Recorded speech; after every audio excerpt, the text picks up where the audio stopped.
Hi, Todd Rosenbluth here at Inside ETF's Inside Smart Beta conference here in New York.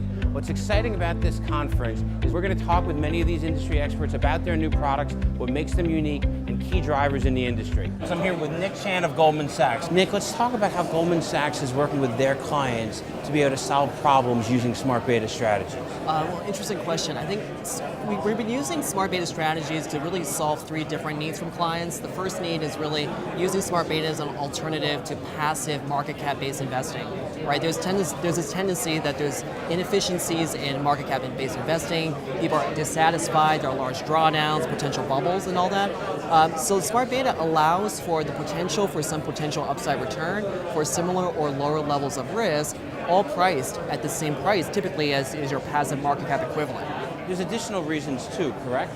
The second point is using smart beta as an alternative to active management. And there has been a lot of dissatisfaction with the active managers in general, oftentimes because it's very difficult to beat the market cap based benchmark, but also their fees are very, very high. And I would say more importantly, when you diagnose where the returns are coming from active managers, what you will often find is that much of their return is derived from the same smart beta factors to begin with. Right, so the hurdle or the bar for active managers is even higher now.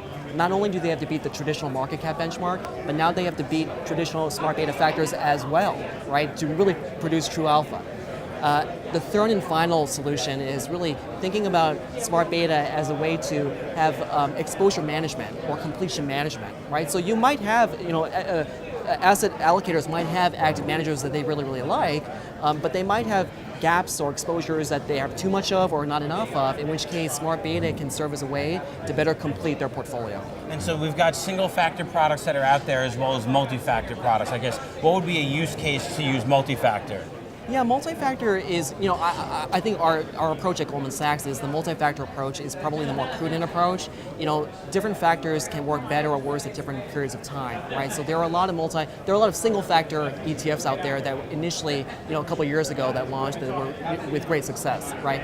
The multi-factor approach, we believe, is actually a little bit more prudent, more diversified, and in fact, we've seen the majority of asset flows more recently within the smart beta space going into multi-factor ETFs. And now the diversification benefit, people believe that across their portfolio, right? Across equities and bonds and so forth. They believe that across different active managers. Well, it's no different within smart beta, right? So within smart beta, you want to have diversity across your different factors as well. So we use 4 factors within our approach. Well, thanks a lot, Nick, for joining us. Thanks for joining us here at Inside Smart Beta's conference.